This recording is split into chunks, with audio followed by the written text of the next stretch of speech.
오늘은 여러분 어버이 주일입니다. 세상을 참 돌아보면 생물학적으로 부모 없이 태어나는 생명체는 이 땅에 아무것도 없습니다.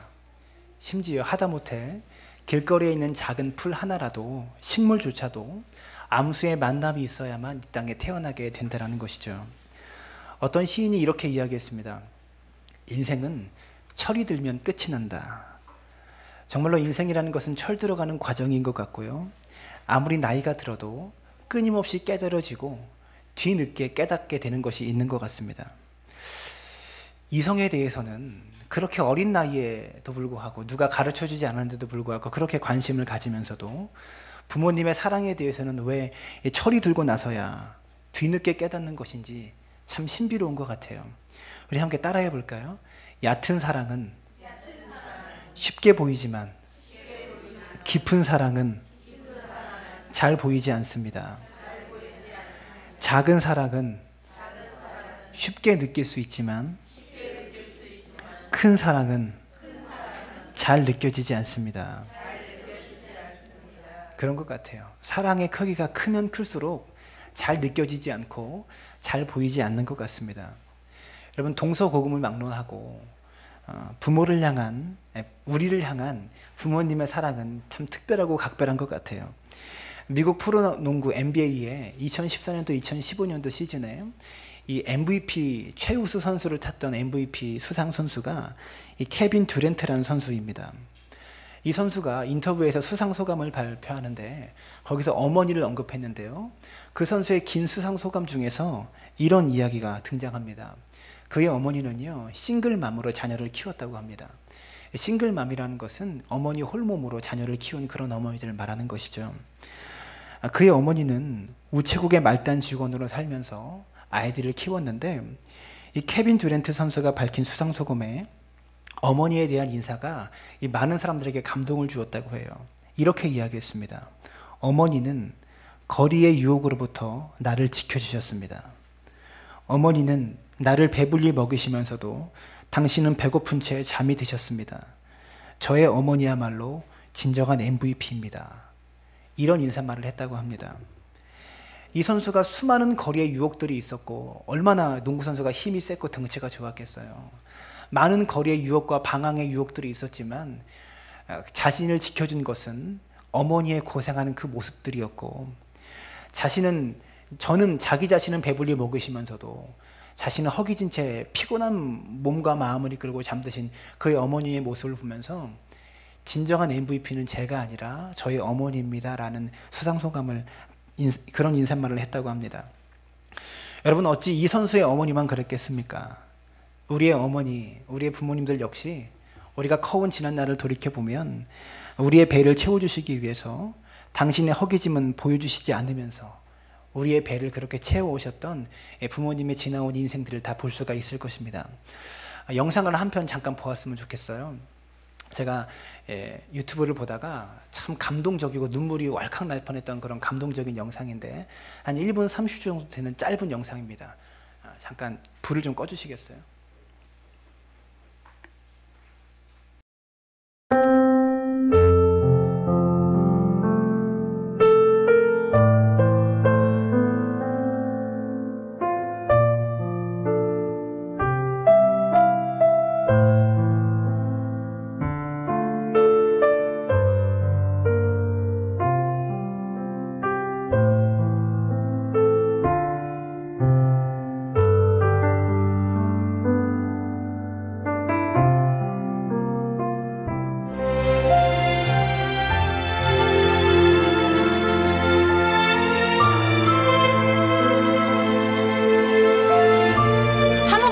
된다니까, 아프단 사람이.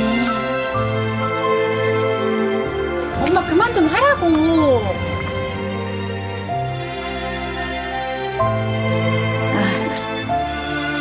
이번이 마지막이야.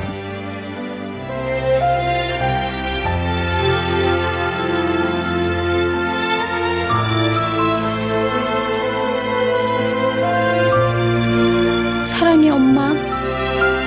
제발 아프지 마.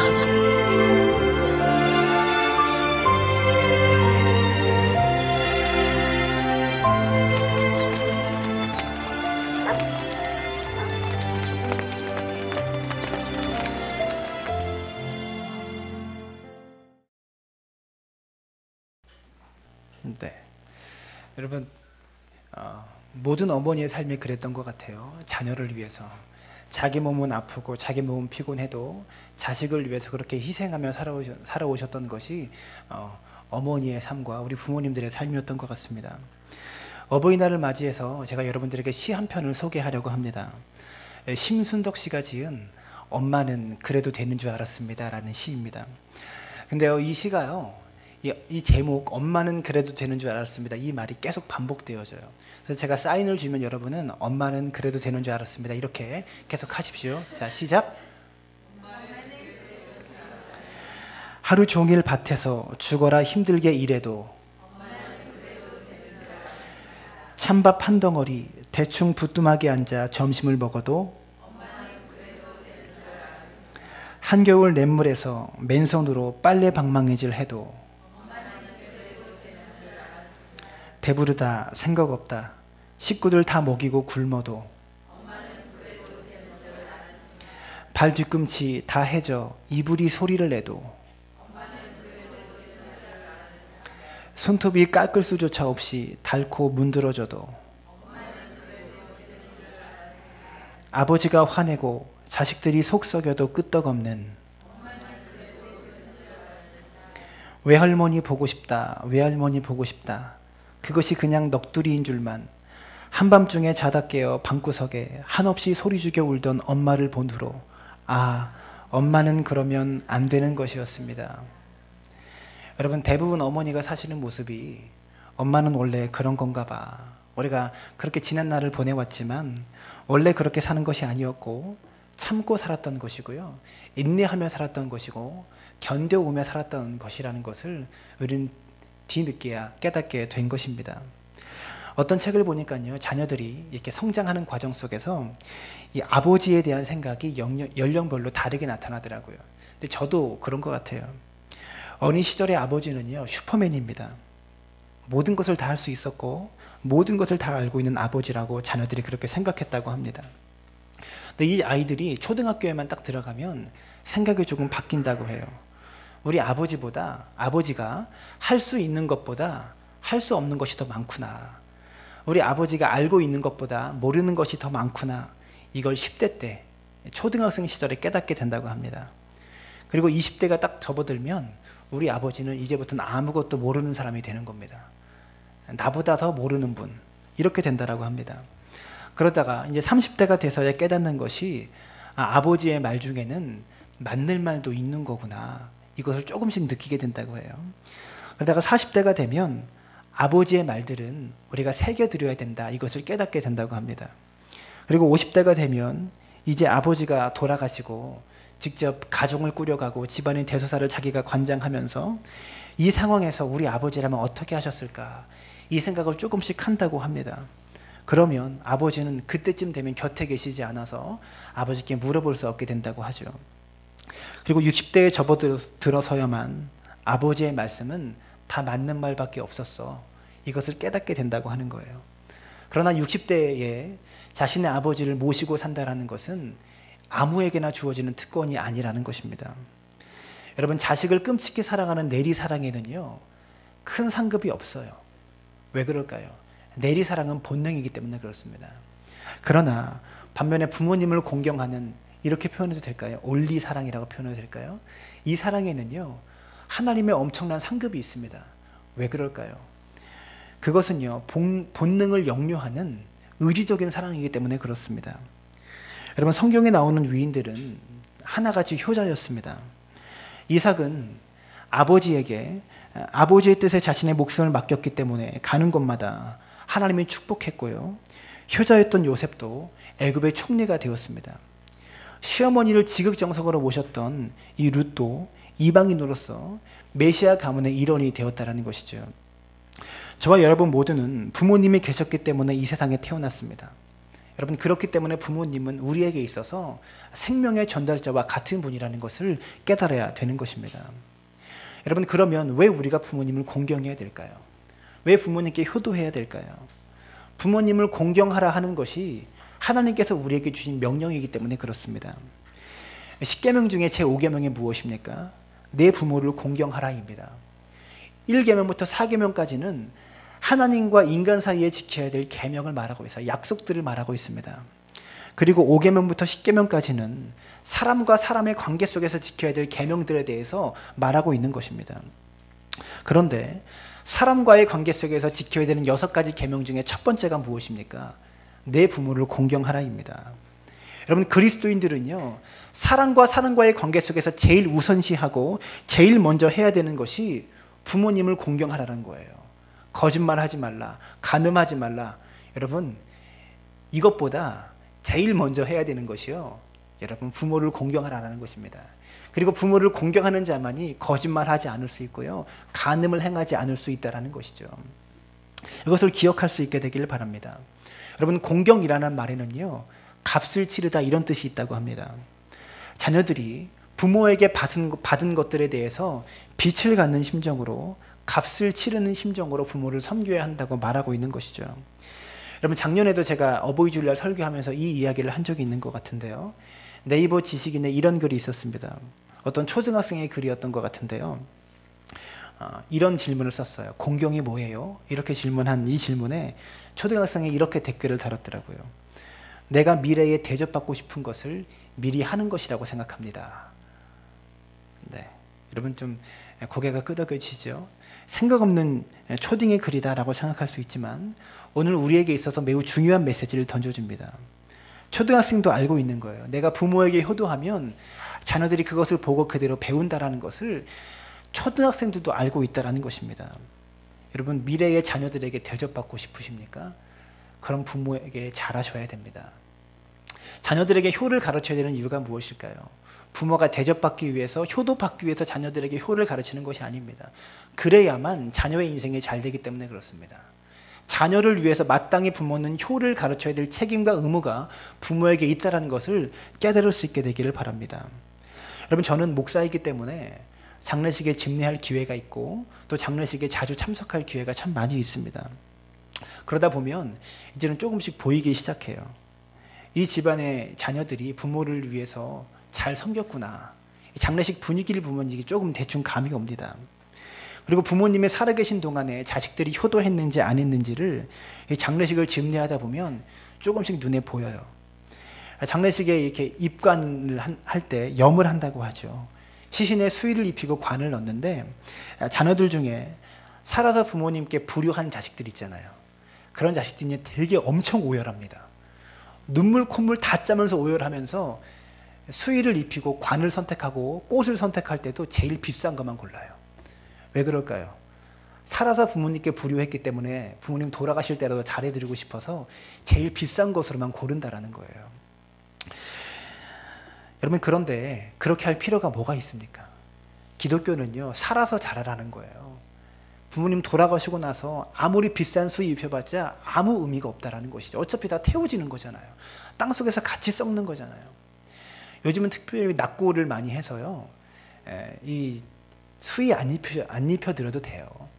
괜히 비싼 수의 입혀드리지 말고 늘 집에서 평상복으로 깔끔한 정장 이런 것들 입혀서 그렇게 하셔도 됩니다.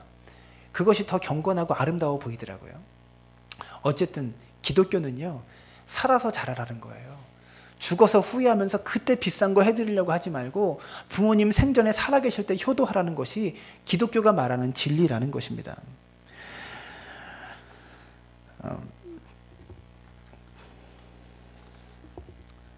예수님께서도 부모에게 순종의 본을 보여주신 분이십니다. 누가복음 2장 51절에 이렇게 말합니다. 예수께서 함께 내려가사 나사렛에 이르러 순종하여 받드시더라. 예수님께서 어린 시절에 예루살렘의 이 절기를 지내러 예루살렘 성에 올라가시게 되었습니다. 절기 때만 되면 이스라엘의 수많은 사람들이 예루살렘 성에 다 모였어요. 평상시에 예루살렘 거주 인구수는 5만 명 정도 됐는데 이 절기 때만 되면 200만 정도의 사람들이 예루살렘에 다 모이는 것이었습니다. 그러다 보면 예루살렘 성은 인산인해를 이루어서 자녀들을 손붙잡고 데리고 왔는데 자녀들을 잃어버리는 경우가 참 많이 있었습니다. 그때 어린 예수님이 부모님과 떨어진 것입니다. 예수님의 부모였던 이 마리아와 요셉은 애타는 마음으로 예수님을 찾아 헤매었습니다. 그때 예수님이 어디 계셨습니까? 예루살렘 성전에서 랍비들 사이에 랍비들 사이에 앉아서 듣기도 하고 묻기도 하셨다라고 성경은 그렇게 기록하고 있습니다. 아마도 성경에는 기록되어 있지 않지만 나중에 예수님도 부모님에게 끌려가서 혼나지 않았을까 이런 생각이 들어요. 너 엄마 손 꼭 붙잡고 그랬는데 너 어디가 있었니? 그래서 막 혼나셨을 것 같아요. 그런데 51절에 이제 예루살렘의 방문을 다 마치고 다시 돌아가는 길에 뭐라고 말하냐면 예수께서 함께 내려가사, 여기서 함께라는 것은 부모님과 함께라는 것을 뜻하는 말입니다. 꾸중을 듣고 부모님과 함께 집으로 내려가는 길에 성경은 뭐라고 표현합니까? 순종하며 받드시더라. 부모님의 말씀에 순종하며 받들었다고 성경은 그렇게 기록하고 있어요. 여러분, 부모님께 혼나면서 이렇게 내려가는 길에 짜증을 부릴 수 있지 않았을까요? 여러분의 자녀들 같으면 짜증 부렸겠죠. 왜 엄마는 맨날 그러냐고. 내가 뭐 어디 간 거, 성전에 앉아서 그냥 랍비들과 함께 공부하고 토론한 건데 왜 그러냐고 짜증내고 화낼 수 있지 않았겠습니까? 근데 예수님은요, 순종하면 받드셨다라고 성경에 그렇게 기록하고 있다라는 것이죠. 성경에는요, 부모를 공경하여서 축복받는 사람들이 많이 등장합니다. 부모님을 잘 공경하는 자는요, 하나님의 인정을 받아서 땅에서 잘 되는 복을 누리게 된다라고 성경은 기록하고 있는 것이죠. 여러분, 룻기에 보면 나오미라는 여인이 있습니다. 이 나오미는 엘리멜렉이라는 남자와 결혼해서 말론과 기론이라는 두 아들을 낳았습니다. 이때 남편인 엘리멜렉이 죽어요. 그래서 나오미는 그때 과부가 됩니다. 홀 몸으로 아들 둘을 키워야 되는 어려움에 봉착하게 된 것입니다. 혼자서 두 아들을 키우는 것이 얼마나 힘들었고 고생이 되었겠습니까? 그런데 이 홀몸으로 두 아들을 키워서 두 아들이 결국 장성하게 됩니다. 그리고 장성해서 이제 부모를 모실 때쯤 되니까 사정이 조금 나아졌죠. 두 아들이 이제 말론과 기론이 장성해서 이제 결혼을 합니다. 그때 결혼해서 받아들인 며느리 이름이 오르바라는 여인과 룻이라는 여인이에요. 이 두 여인과 두 아들이 결혼을 하게 됩니다. 근데 결혼 후에 이 두 아들이 다 죽은 거예요. 그러면 또다시 과부의 인생, 홀몸으로 살아가야 되는 인생이 이 앞에 펼쳐진 것입니다. 이제 장성해서 먹고 살만 조금 했는데 해지니까 또 이제 결혼한 이후에 두 아들이 죽어버린 것입니다.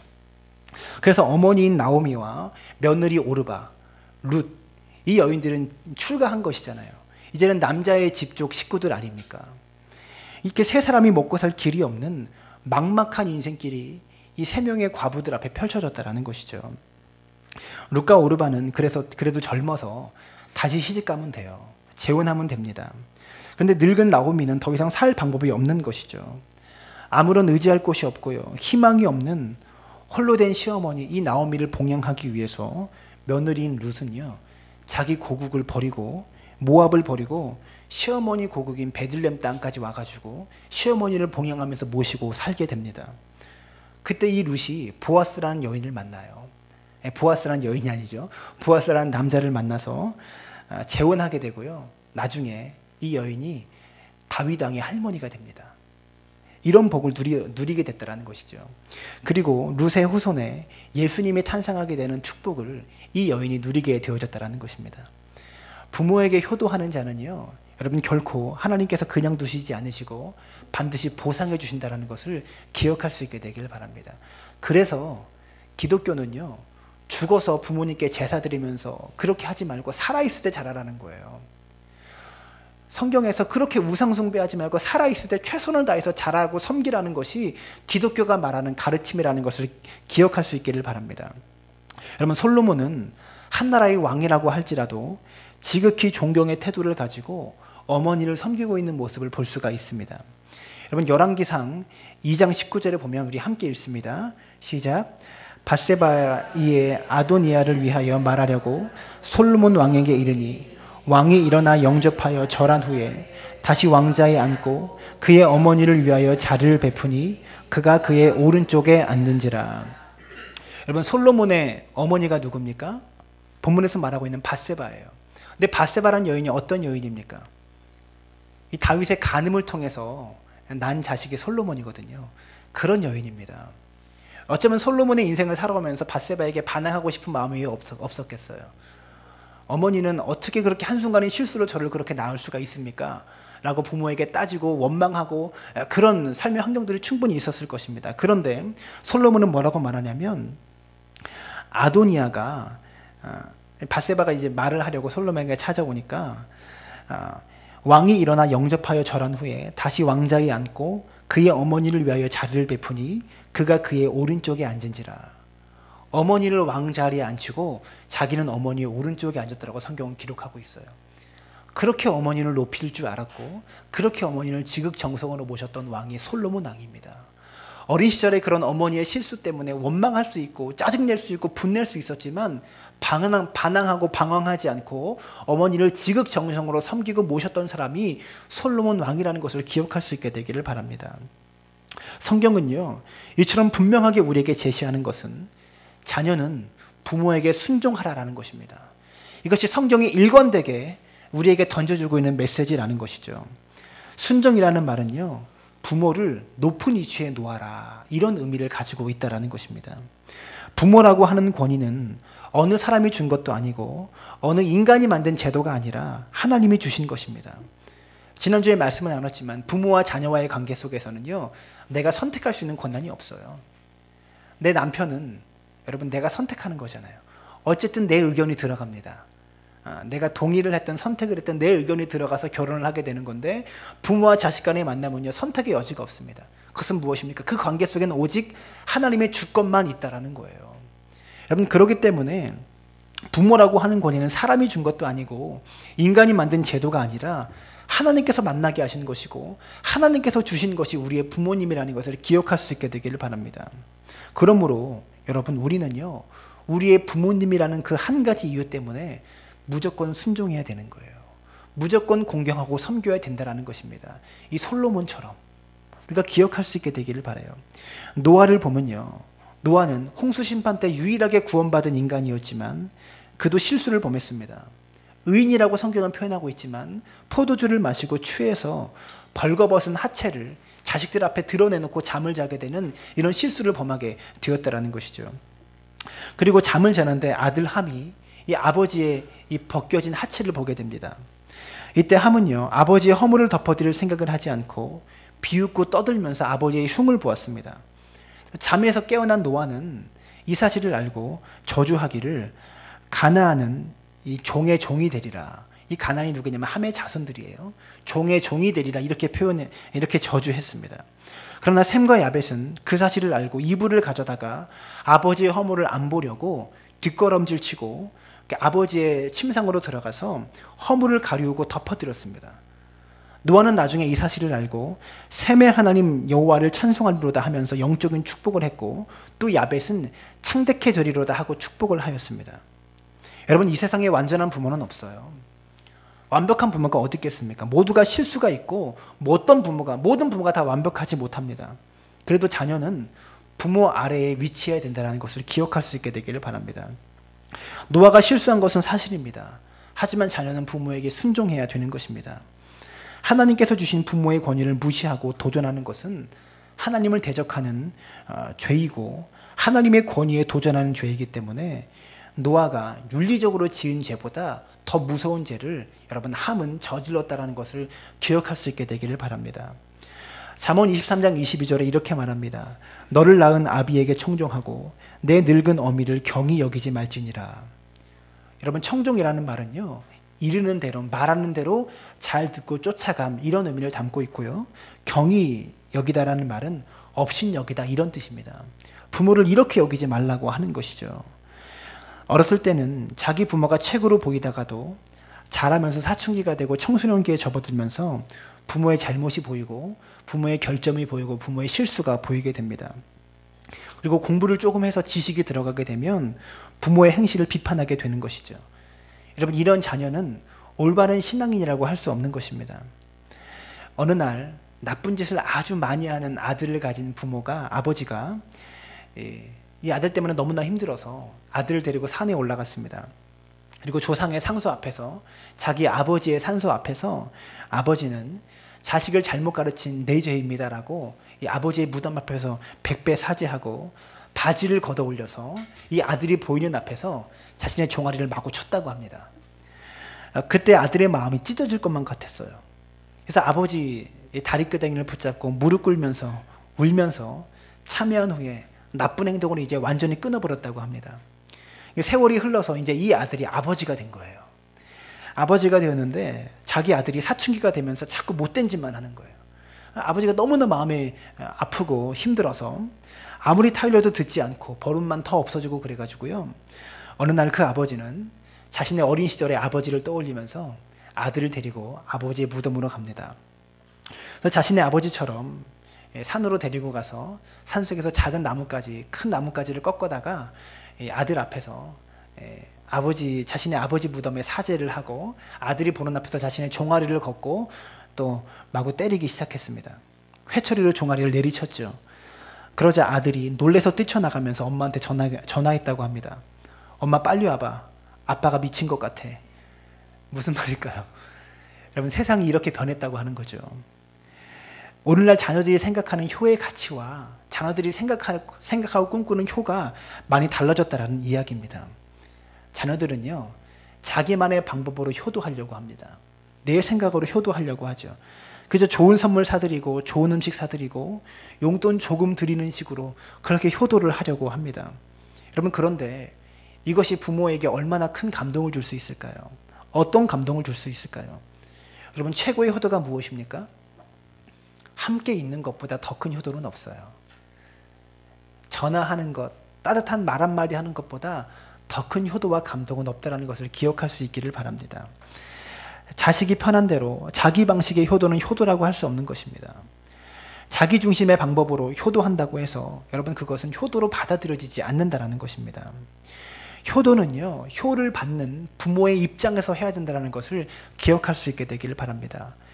디모데후서 3장 1절과 2절에 보면 이렇게 말합니다. 너는 이것을 알라. 말세에 고통하는 때가 이르러 사람들이 자기를 사랑하며 돈을 사랑하며 자랑하며 교만하며 비방하며 부모를 거역하며 감사하지 아니하며 거룩하지 아니하며. 말세의 징조가 있는데요, 마지막 때의 징조 중에 한 가지가 무엇입니까? 부모를 거역하며 라고 말하고 있어요. 그리고 부모에게 감사하지 아니하며 라고 말하고 있다는 것을 기억할 수 있기를 바랍니다. 여러분, 가면 갈수록 이렇게 반인류적인 범죄들, 부모에게 행하는 무서운 범죄들이 많이 일어나잖아요. 말세의 징조입니다. 마지막 때의 징조라는 것을 우리가 기억해야 된다는 것이죠. 오늘 성경은 우리에게 분명히 말하고 있습니다. 에베소서 6장 1절에 자녀들아 주 안에서 너희 부모에게 순종하라. 이것이 옳으니라. 이렇게 말하고 있습니다. 우리가 주 안에 있기 때문에 부모님을 순종하며 높여드리고 그 위치를 지켜주고 사는 것이 옳은 것이라고 말하고 있어요. 여기서 주 안에서라는 말이요, 주 안에서라는 말이 번역이 좀 잘못됐어요. 주님 때문에, 주님을 믿고 있기 때문에, 우리가 주님 안에 있기 때문에, 이런 번역이 더 맞는 번역입니다. 우리가 주님을 믿고 있기 때문에, 우리 주님의 명령이기 때문에 부모에게 순종하라고 성경은 가르치고 있다는 것입니다. 성경에서요, 하나님을 공경하라 이 말과 함께 부모님을 공경하라라고 말씀하고 있습니다. 여러분, 그러니까 우리가 하나님을 두려워하고 하나님을 섬기는 것처럼 부모님 역시 그렇게 섬겨야 된다는 것을 기억할 수 있게 되기를 바랍니다. 부모님을 공경한다는 것은 단순히 해도 좋고 안 해도 좋고 이런 문제가 아니라 하나님과 나와의 신앙의 문제요, 또 하나님의 축복을 내가 받느냐 못 받느냐 하는 실제적인 문제라는 것을 기억할 수 있게 되기를 바랍니다. 그래서 종교개혁자 마틴 루터는 이런 말을 했습니다. 부모는 세상에서 하나님의 대리자이시다. 이 세상에서 하나님의 대리자가 우리의 부모님이라고 성경은 가르치고 마틴 루터는 이야기하고 있다는 것입니다. 부모 공경은요, 부모님뿐만이 아니라 하나님의 마음을 기쁘시게 하는 일이라는 것을 기억할 수 있기를 바랍니다. 2절은 또 이렇게 말합니다. 내 아버지와 어머니를 공경하라. 이것은 약속에 있는 첫 계명이니 라고 말합니다. 2절의 특징은요, 아버지와 어머니를 공경하는 것에 약속이 있다라고 말하고 있다는 것입니다. 부모를 공경하는 자에게 하나님께서 하신 약속이 있어요. 어떤 약속입니까? 3절의 말씀입니다. 이로써 내가 잘되고 땅에서 장수하리라. 여러분, 아멘을 하세요. 네. 여러분, 부모를 공경할 때 내가 잘되고 땅에서 장수할 것이다라고 성경은 기록하고 있는 것입니다. 두 가지 축복이에요. 첫 번째는 잘되고 두 번째는 장수할 것이다 라고 말하고 있는 것입니다. 여러분, 장수한다라는 말씀을 오해하면 안 돼요. 무슨 의미냐면 부모님을 잘 모시고 공경했는데 갑자기 교통사고로 일찍 죽을 수도 있습니다. 또한 부모님에게 정말 못하는데 지긋지긋하게 오래 사는 사람 또한 우리 세상에 있어요. 오래 살고 못 살고는 사람 나름입니다. 근데 무엇을 이야기하냐면 신명기 21장 18절에서 23절에 이렇게 말해요. 함께 읽습니다. 시작. 사람에게 완악하고 패역한 아들이 있어 그의 아버지의 말이나 그의 어머니의 말을 순종하지 아니하고 부모가 징계하여도 순종하지 아니하거든 그의 부모가 그를 끌고 성문에 이르러 그 성읍 장로들에게 나아가서 그 성읍 장로들에게 말하기를 우리의 이 자식은 완악하고 패역하여 우리 말을 듣지 아니하고 방탕하며 술에 잠긴 자라 하면 그 성읍의 모든 사람들이 그를 돌로 쳐 죽일지니 이같이 내가 너희 중에서 악을 제하라. 그리하면 온 이스라엘이 듣고 두려워하리라. 무서운 말씀 아닙니까? 무슨 의미일까요? 여러분, 이것이 이스라엘 역사의 전통이었어요. 무슨 의미냐면 부모를 공경하는 사람만이 온전한 수명을 누릴 수 있다는 거예요. 부모를 공경하지 않고 완악하고 패역하고 말을 듣지 아니하고 방탕하여 술에 잠긴 자식은요, 부모가 돌로 쳐서 죽일 권한이 부모에게 있었다는 거예요. 성은 모든 사람들에게 말해서 성은 모든 사람들이 이 자식을 돌로 쳐서 죽이라고 성경은 그렇게 기록하고 있어요. 그래서 부모를 공경하는 사람만이요, 제대로 된 수명, 제 수명을 누릴 수 있다는 거예요. 성경은 그것을 말하고 있는 것입니다. 우리는요, 부모님의 사랑의 은혜를 입고 사람이 되었고 사람으로 살아가고 있는 것입니다. 이 세상에서 자식을 사랑하는 부모의 사랑보다 더 큰 사랑이 어디 있겠습니까? 부모 공경에 대한 약속은 결코 작은 것들이 아닙니다. 우리가 꼭 받아야 하는 중요한 것들입니다. 에베소 6장 3절에 이는 내가 잘되고 장수하리라. 출애굽기 20장 12절에 그리하면 내 생명이 길리라. 잠언 1장 9절에 이는 내 머리에 아름다운 관이요 내 목에 금사슬이니라. 부모를 공경하는 사람은요, 땅에서 잘되고 장수하는 복, 제 명을 누릴 수 있는 복을 부모를 공경하는 자들에게 주어진다고 하는 것입니다. 이삭이 효도하다가 복을 받았습니다. 요셉이 효도하다 복을 받았어요. 룻도 효도하다가 복을 받습니다. 부모에게 효도할 때 큰 복이 임한다는 것을 기억할 수 있게 되기를 바랍니다. 여러분, 디모데전서 5장 8절에 이런 말씀이 있습니다. 이거 역시 함께 읽습니다. 시작. 누구든지 자기 친족, 특히 가족을 돌보지 아니하면 믿음을 배반한 자요 불신자보다 더 악한 자니라. 이렇게 말하고 있습니다. 가족을 돌보지 아니하면, 부모님을 돌보지 아니하면 불신자보다 더 악한 자니라. 이렇게 말하고 있다는 것입니다. 자기 가족이나 친족을 돌보지 않는 자도 믿음을 배반한 자라고 했는데, 하물며 자기를 낳아주고 먹여주고 입혀주고 키워주신 부모님을 돌보지 않는 것은요, 얼마나 더 큰 죄악이겠어요. 잠언 19장 26절에 이렇게 말합니다. 아비를 구박하고 어미를 쫓아내는 자는 부끄러움을 끼치며 능욕을 부르는 자식이다. 이렇게 말했습니다. 사랑하는 여러분, 부모 공경 잘해서 복 받을 수 있게 되기를 바랍니다. 오늘은 어버이 주일입니다. 어버이라는 말은요, 듣기만 해도 마음이 울컥거리며 가슴이 찡해지는 단어이죠. 어버이가 없는 사람은 없습니다. 성경을 보면 축복을 받는 사람은요, 한결같이 효도하는 사람들이었어요. 부모님을 잘 공경하는 사람들이었습니다. 성경 속의 이야기를 보아도 불효자들이 잘된 예가 없고 효자들이 잘못된 예가 성경 속에 나타나지 않습니다. 그래서 기독교는 살아서 자라라는 것입니다. 부모님 돌아가셔서 제사상 차린다고 그렇게 고생하고 힘들게 그렇게 차려놓아봤자 여러분, 그것이 부모에게 어떤 소용이 있겠습니까? 살아 계실 때 그저 잘 모시고 최선을 다해서 봉양하는 것이 기독교가 말하는 진리입니다. 이것을 기억할 수 있기를 바랍니다. 그리고 죽어서 부모님의 말씀을 가슴에 새기고, 돌아가신 부모님의 말씀을 가슴에 새기고 그 명령을 잘 지키며 살아가는 것이 기독교가 말하는 참된 효라는 것을 기억할 수 있게 되기를 바랍니다. 항상 부모님께 효도하고 연약한 사람들을 도움으로 내일의 축복을 예비하는 복된 심령들 되어질 수 있게 되기를 주님의 이름으로 축원합니다. 우리가 부모님의 사랑을 못 받은 사람은 아무도 없습니다. 적게 받았냐, 많이 받았냐, 길게 받았냐, 짧게 받았냐, 이 정도의 차이만 있을 뿐입니다. 그러나 적게 받았을지라도, 짧게 받았을지라도 그 사랑은요, 우리가 상상하기 힘든 사랑이고 우리가 그 누구에게도 베풀어 줄 수 없는 사랑을 우리는 받고 있었다라는 것을 기억할 수 있기를 바랍니다. 오늘 말씀대로 부모를 공경해서 땅에서 잘되고 장수하는 축복들을 받아 누리기를 주님의 이름으로 축원합니다.